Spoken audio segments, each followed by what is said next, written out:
real are the flying saucers, officially called unidentified flying objects? On December 24th, 1959, the Inspector General of the Air Force notified all Air Base commanders that flying saucers are a serious problem. The government of the United States has issued orders advising the military how to recognize the UFOs, how to report them, and how to handle fragments of them. Are the flying saucers really solid objects? The Canadian government says it has borrowed pieces of flying saucers from the U.S. Air Force. The government of Brazil collected several ounces of tin, which dripped from a UFO onto the city of Campinas.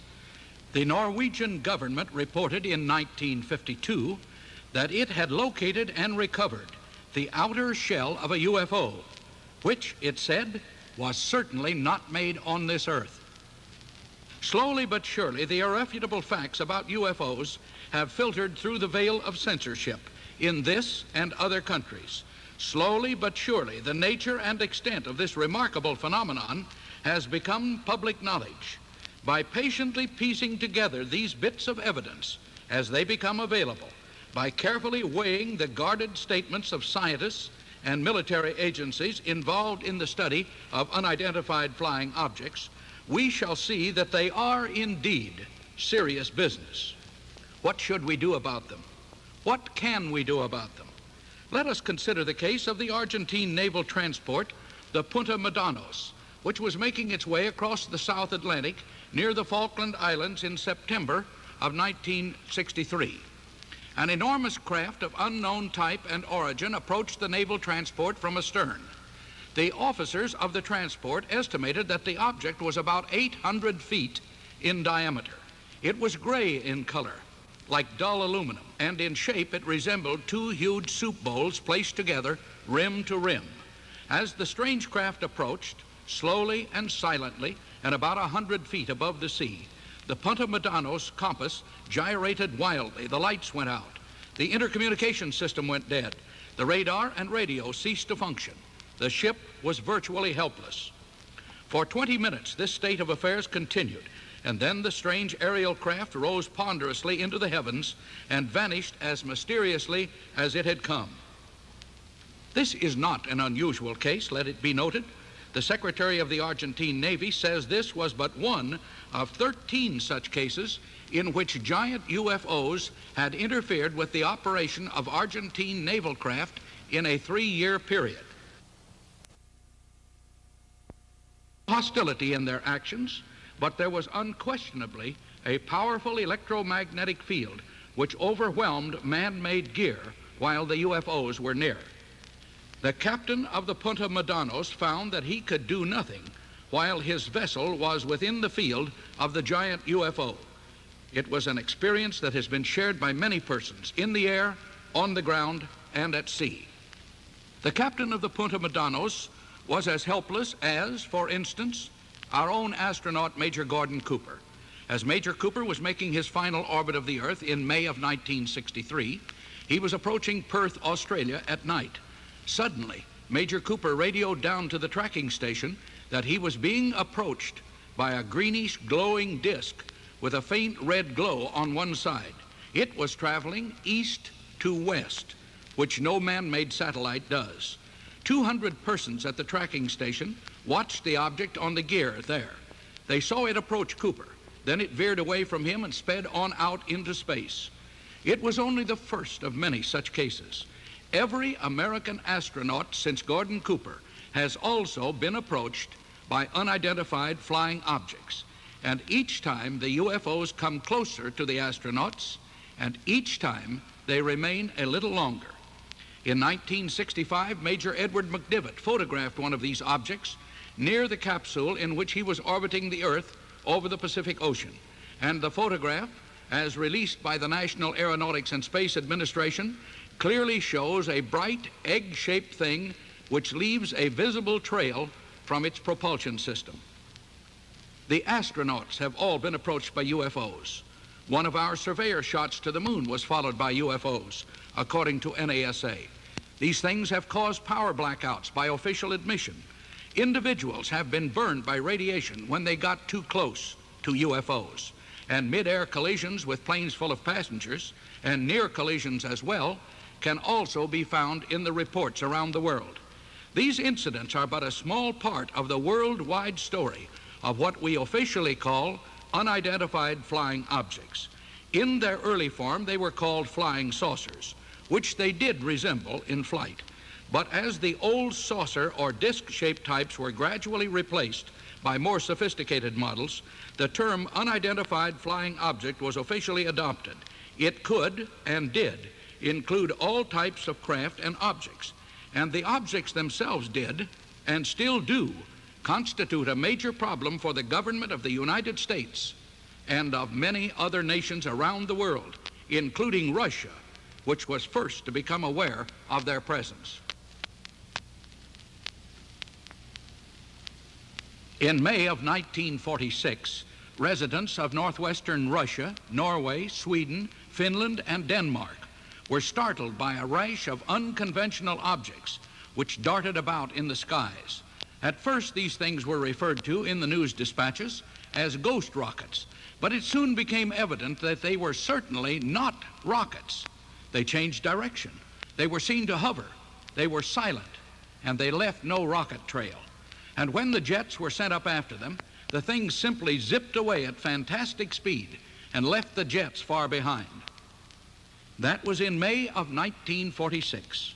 It was just 1 year after man had exploded his first atomic device. Was there any relationship between those two historic events, or was it pure coincidence? Did the flash and the powerful radiation of those atomic explosions attract the attention of something or somebody out there in space? If so, who or what, and from where? Scientists and military men were still pondering those questions in the late summer of 1946, when the weird objects vanished as suddenly as they had appeared. In June of 1947, they were back. This time, they were over the northwestern part of the continental United States. First, there was only a handful of them, but their numbers grew rapidly and their activities expanded. A study of their actions led to the conclusion that they were definitely interested in the capabilities of our various vehicles. They paced our planes and our trains and our automobiles and our ships and our submarines. One of them appears to have been involved in a bizarre incident which is a matter of record with the United States Navy. This occurred in the summer of 1947, when the battleship New York was on patrol in the North Pacific. The gear picked up an object which seemed to be following the battleship. Presently, as the skies cleared, the object could be seen with the naked eye and could be examined through binoculars. It was some kind of faintly glowing disc or spherical thing moving in the same direction and at about the same speed as the battleship. The radar had it for several hours, as did the rangefinders for the guns. At length, when the thing could still be seen the next morning, the battleship opened fire, first with the 5-inch guns, later with the big 14-inch rifles. When this cannonade was finished, the object was gone. There was no indication that it had been hit.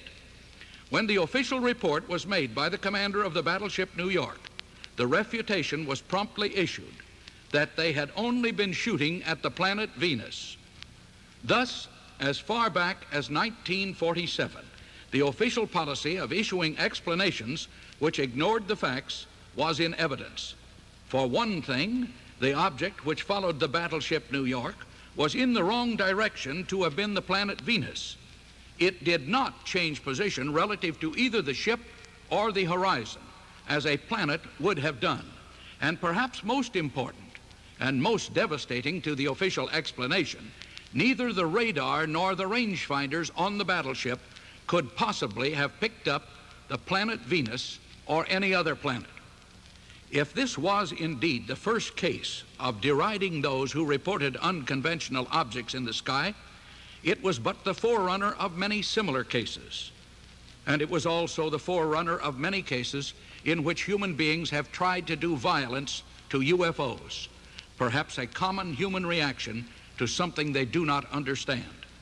Many centuries ago, when several great shining silvery discs dived out of the sky toward the troops of Alexander the Great as the troops were fording a river, most of the soldiers fled the scene, but some of the hardier men stood their ground and tried to hit the discs with their arrows and with stones from their slings.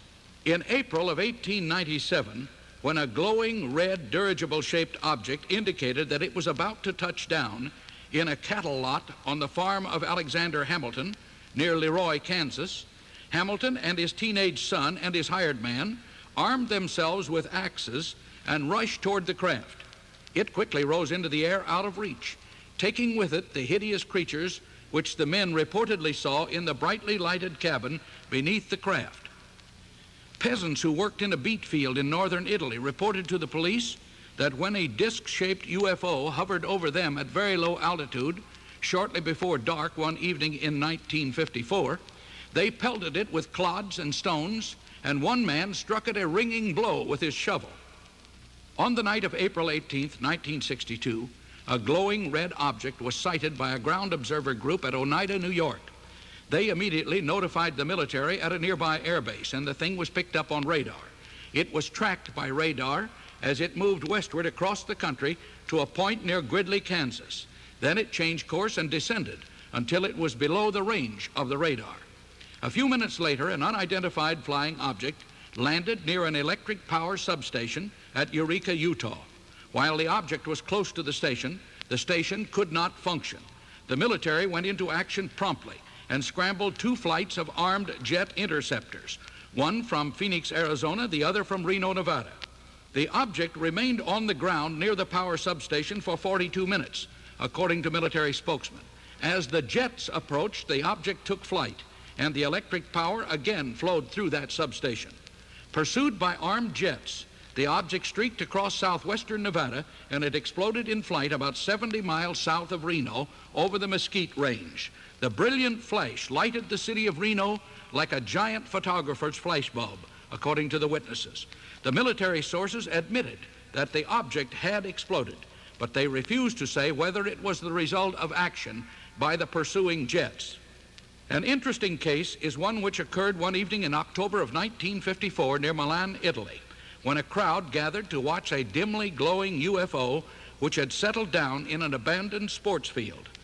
The witnesses later told authorities that they had stopped a passing garbage truck and had armed themselves with part of its spoiled fruit, which they threw at the craft and its occupants, scoring several hits, they said, before it rose and fled.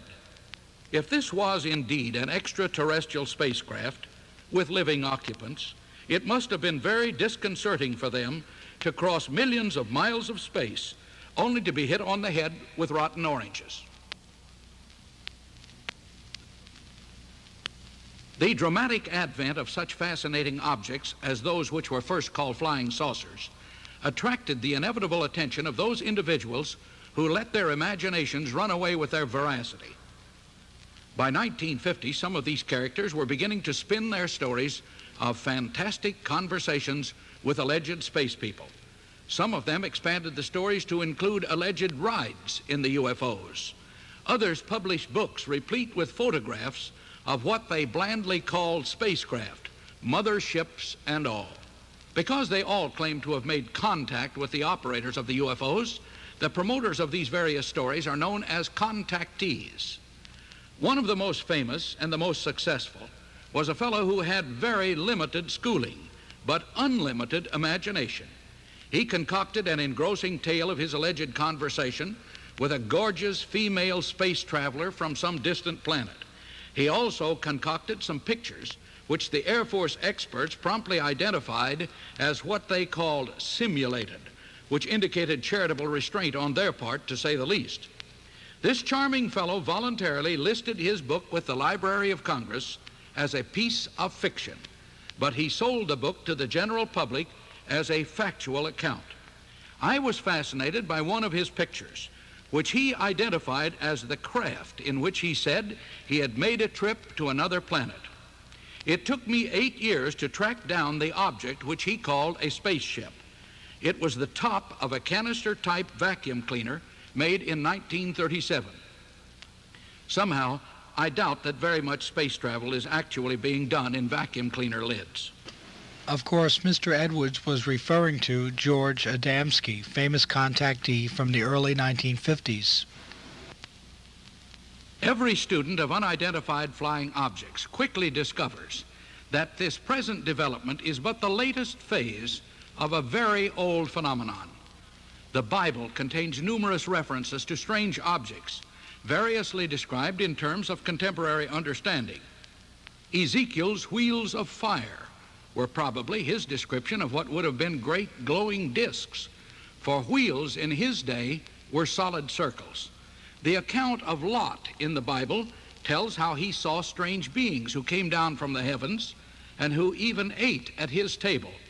The Bible contains many references, but those it contains are but a small portion of the reports which scholars have found in various ancient chronicles.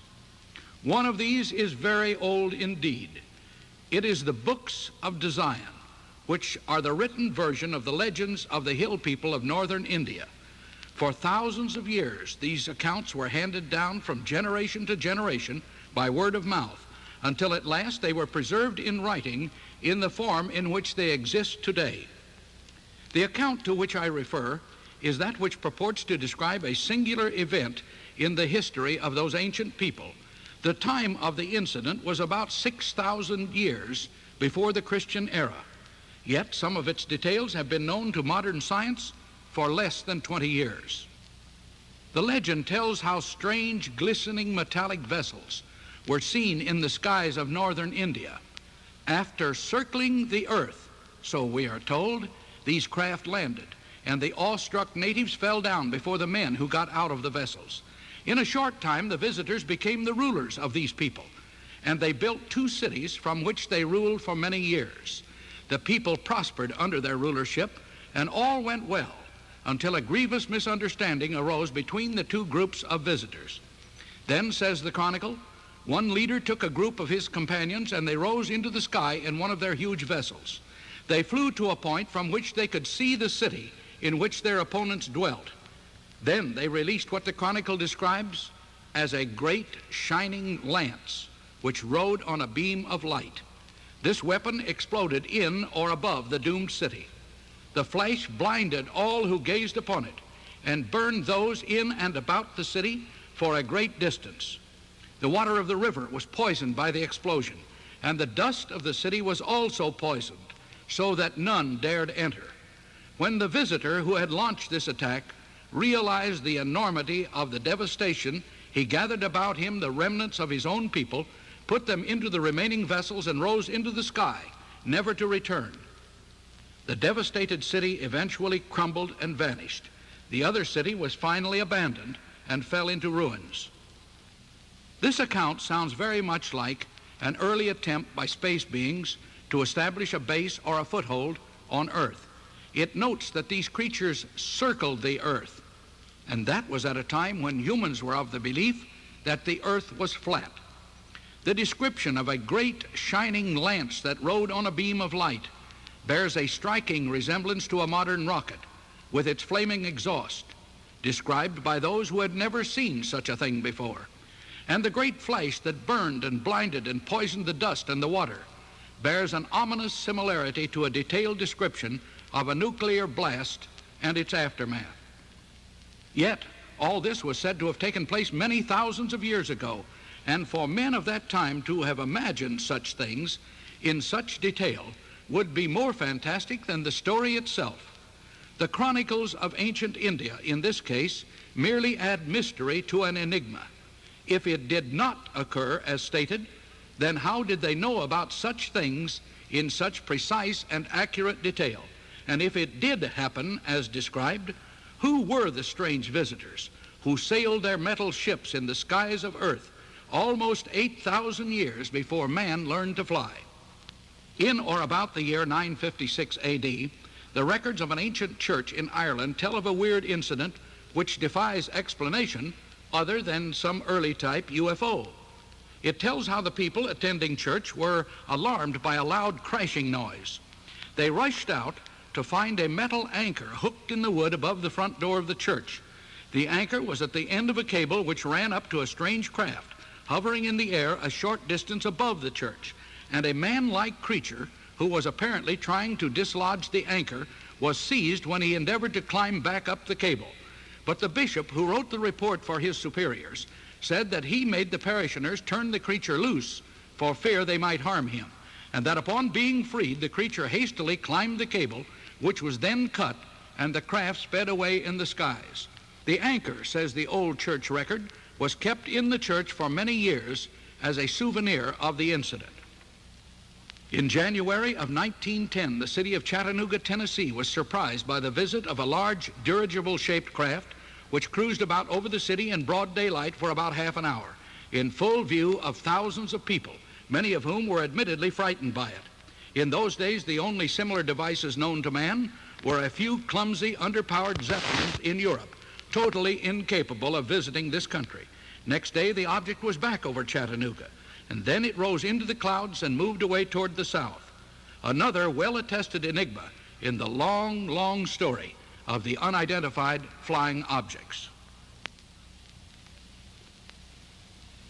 When you hear the statement that no professional astronomer has ever seen a flying saucer, you are entitled to reply, malarkey, for that's exactly what it is.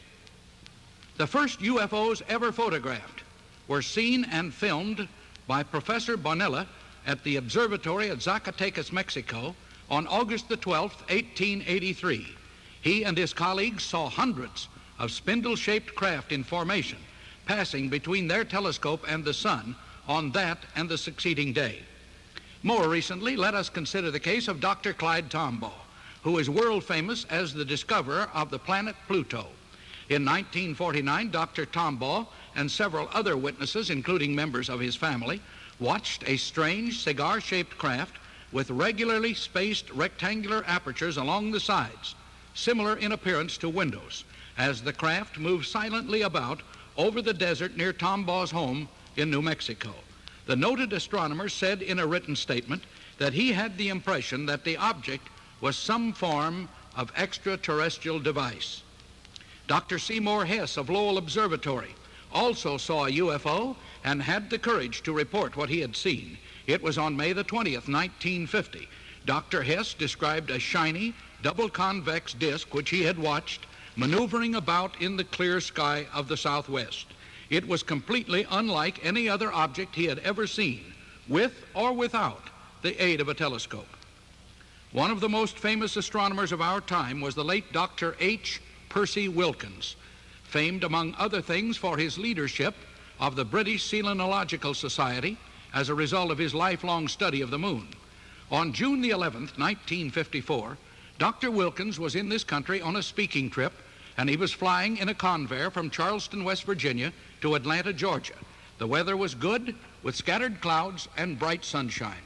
When Dr. Wilkins arrived at Atlanta, he held a press conference at which he described an unusual experience which he had had during that flight. He said that he had been looking out the window where he was seated near the rear of the plane when he noticed two large coppery-looking discs darting in and out of the clouds. They were near enough that he could discern certain details which indicate that he was seeing the double convex type UFO which was just beginning to replace the earlier type disc, or so-called flying saucer. Dr. Wilkins described what he had seen to the reporters in Atlanta, and when asked if he had any idea what the objects were, he replied, and I quote him, "I certainly do. I saw two flying saucers," end quote.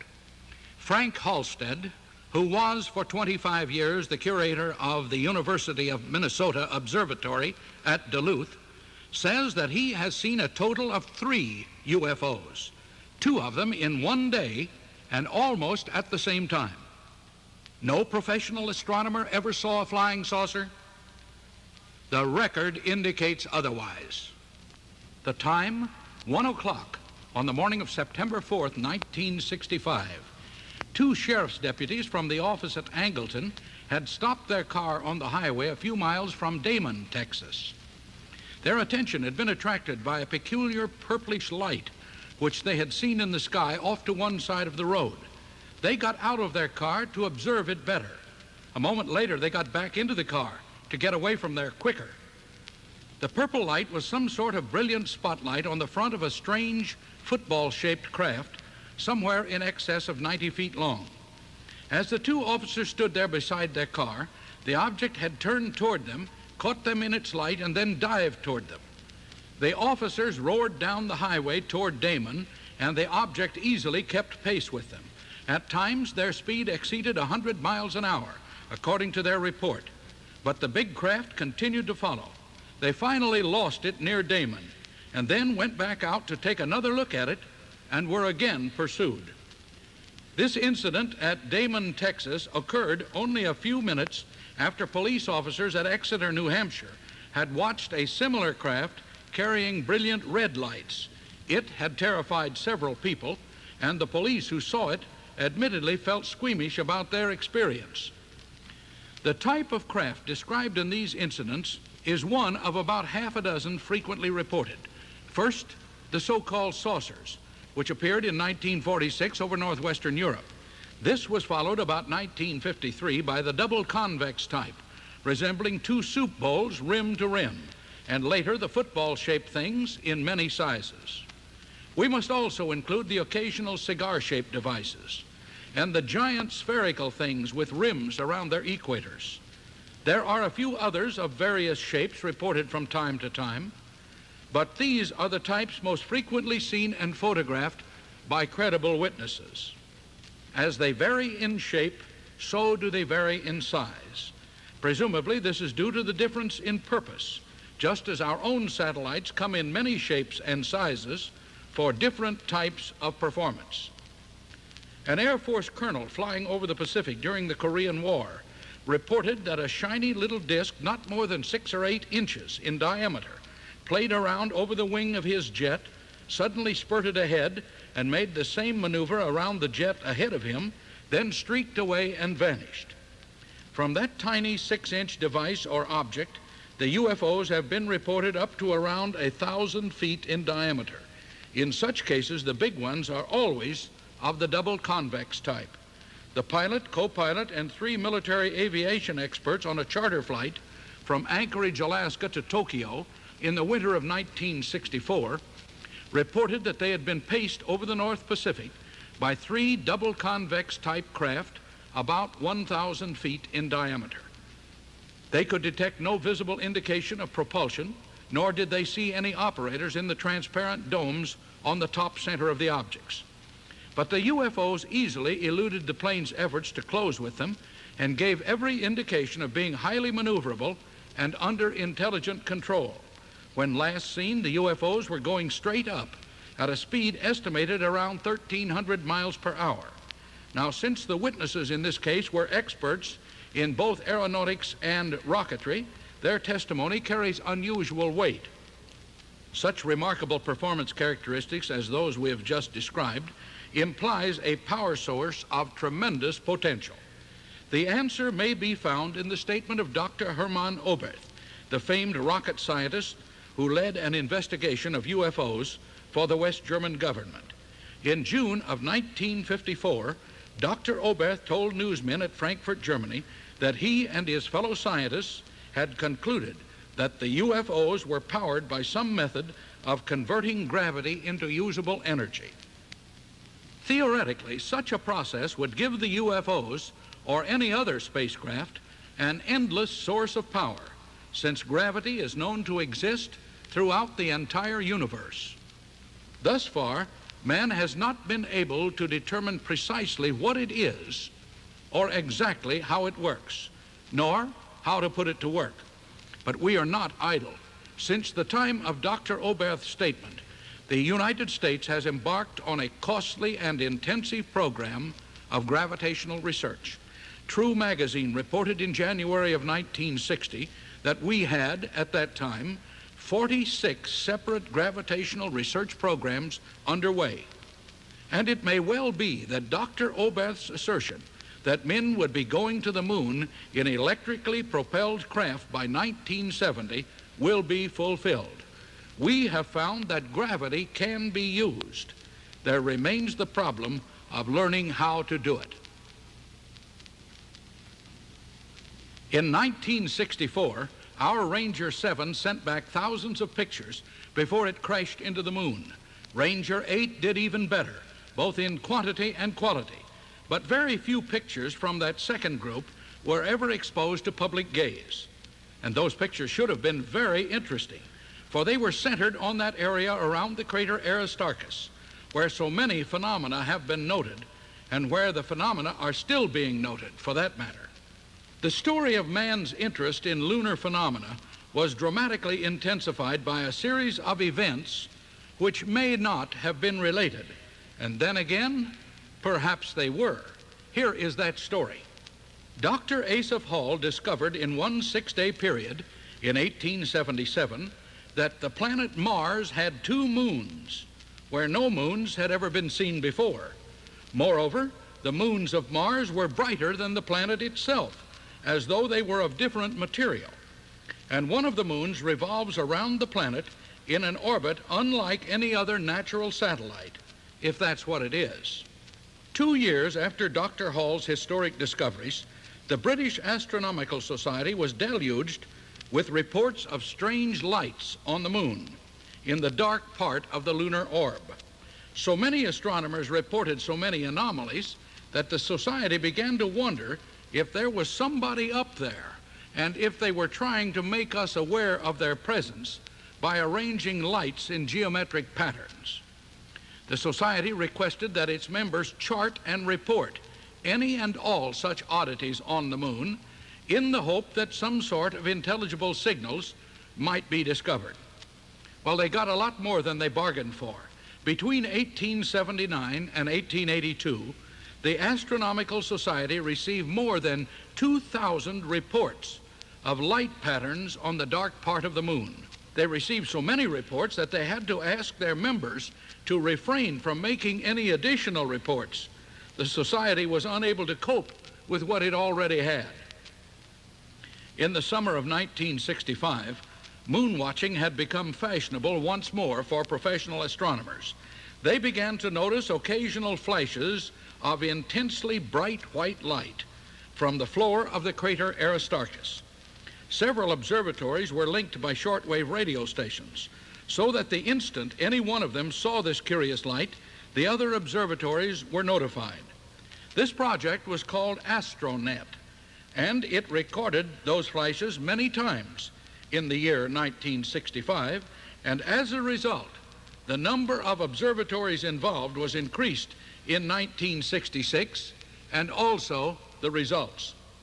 Still another oddity known to exist on the moon is that of the objects called moon domes. These are circular white hemispherical spots which are at just about the limit of telescopic visibility.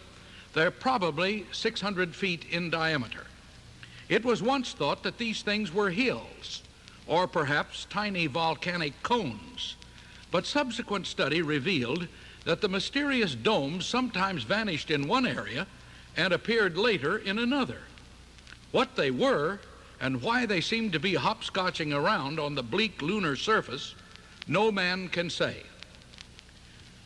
One of the most baffling lunar anomalies was the gigantic bridge-like structure first reported in the early 1950s by John O'Neill, who described the thing as looking like an enormous bridge with a span at least 12 miles long. O'Neill, who was then the respected science editor of the New York Herald Tribune, received the scornful response he had expected, but it dissipated rapidly when famed British selenologist Dr. H. Percy Wilkins reported seeing the same thing just 1 month after O'Neill's discovery. Shortly afterward, the bridge, or whatever it was, vanished from the Merecrisium, or at least it vanished from the sight of man. Major Patrick Powers, long a top man of the Army Space Development Program, said that the first men to the moon must be prepared to fight for the privilege of landing. Dr. Carl Sagan, advisor on extraterrestrial life to the armed services, said in December of 1962 that man must be prepared to face the probability that we have already been visited by beings from elsewhere in the universe, and that these beings have, or have had, bases on the averted side of the moon, from where they could easily see us, but where we could not see them. Does this help to explain our $20 billion rush to put men on the moon? Does it explain the Russians' repeated efforts to photograph the averted side of the moon? Is the moon already a way station for space travel, just as we hope to use it ourselves someday? At this period in human affairs, no man has the answers to those questions, but the waiting period is rapidly drawing to a close.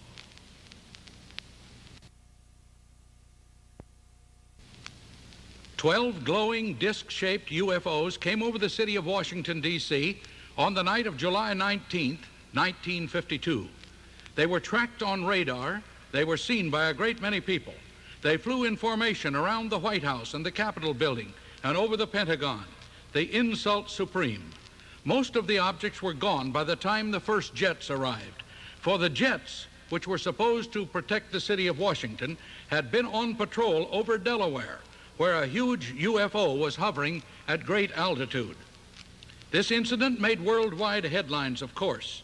Here was the capital of the world's major power being visited by alien craft of unknown origin and finding the military powerless to deal with the development.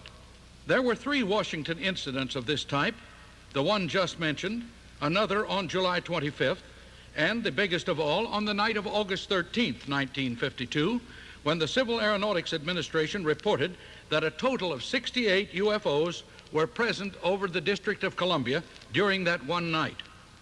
But the military acted promptly when the UFOs got to Washington. They had a difficult choice to make.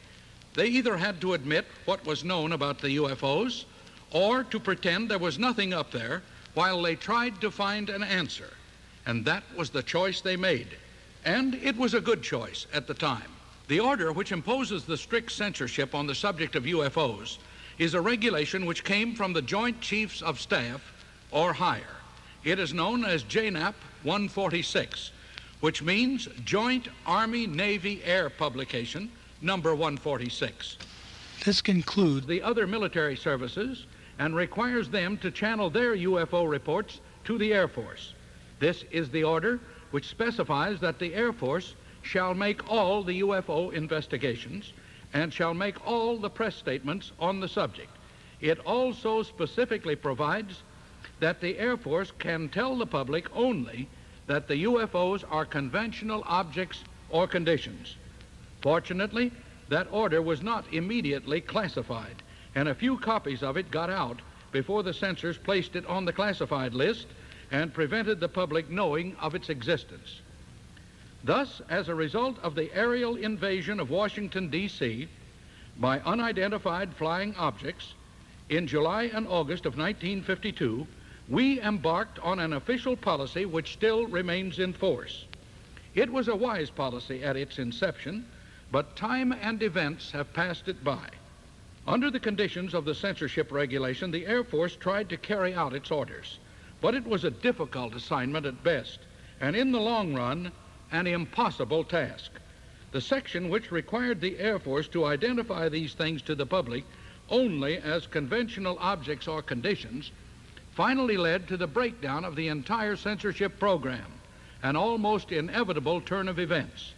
For as more and more credible witnesses around the world reported more and more UFOs, the official protestations that these people were seeing nothing more than swarms of luminous flying ants or searchlights on the clouds began to lose their appeal. The first major rift between the censors and the press came in the summer of 1965, when tens of thousands of people in the Great Plains states watched weird formations of colored lights maneuvering around in the skies from the Dakotas to the Mexican border. The things were seen on radar. They were seen through binoculars and with the naked eye. They were seen following planes. They were photographed both by amateurs and professionals. But next day, when the news services called on the Air Force investigators for an explanation, they were told that the lights had been nothing more than 4 stars in the constellation Orion. Astronomers promptly denounced that as an impossibility, since that constellation was on the other side of the Earth at the time of the sightings. Hundreds of irate editors loosed their barbs at the Air Force for this boo-boo. Yet, under the circumstances, it was probably as good as anything they could have offered under the restrictions.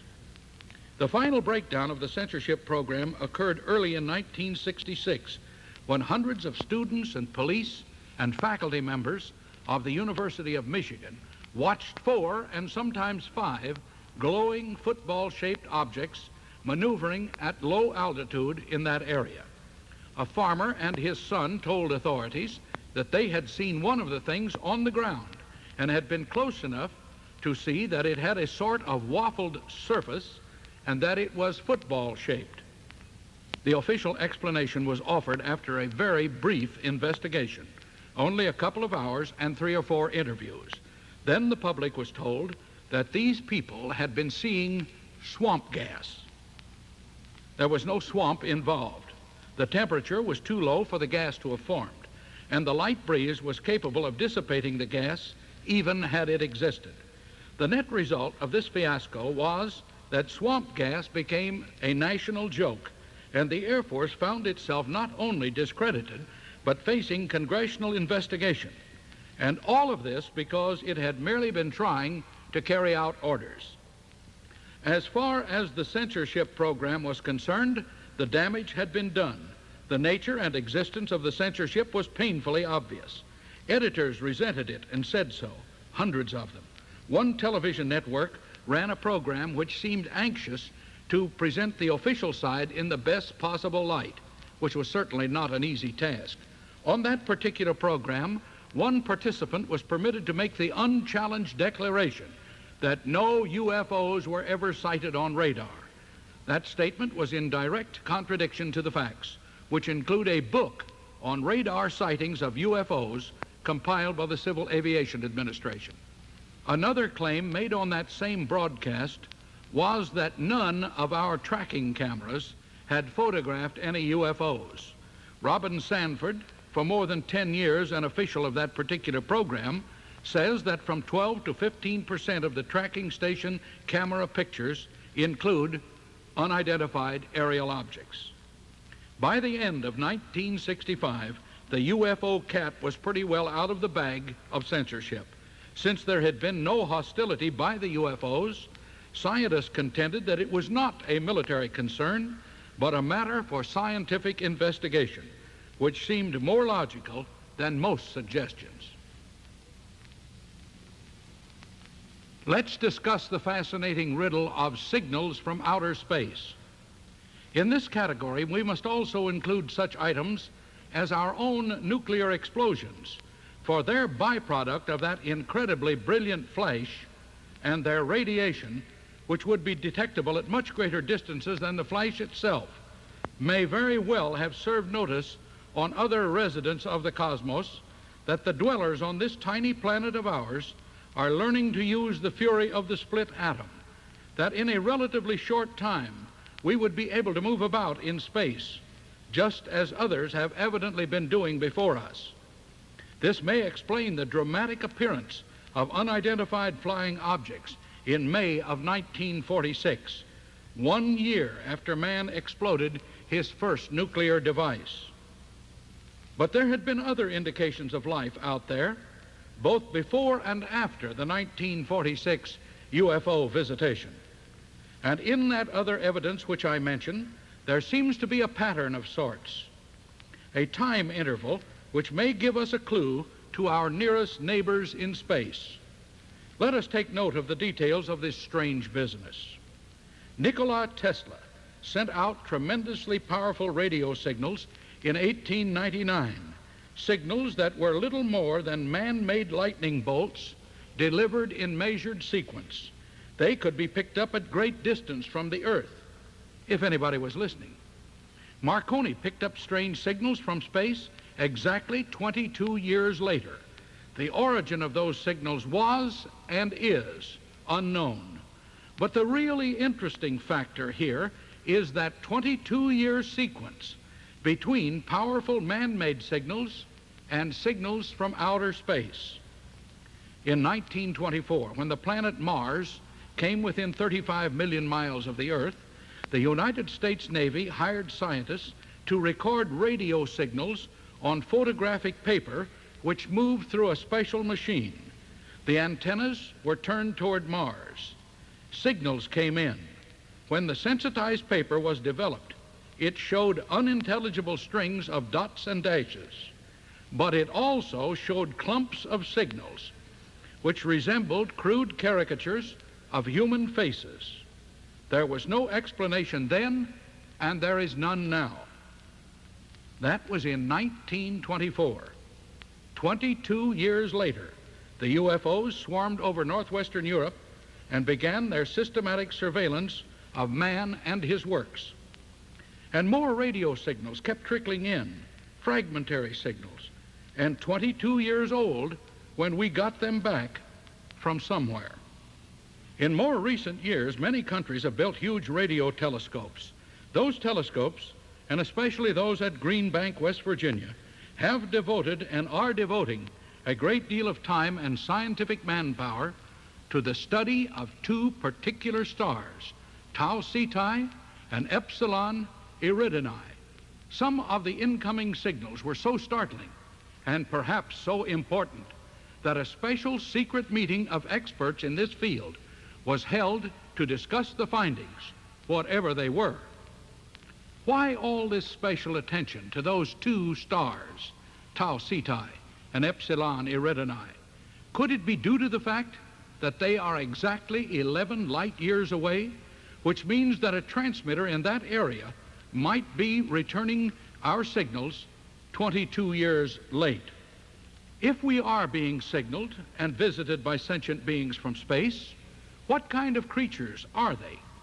All the credible witnesses, including a veteran police officer of fine repute in Socorro, New Mexico, described the creatures as small, man-like fellows, less than 4 feet tall, wearing shiny spacesuits and transparent helmets, much like our own spacemen in miniature. Where do they come from? Nobody knows yet. Why don't they contact us? Well, we have shot at them with cannon, rifles, pistols, shotguns, and guided missiles.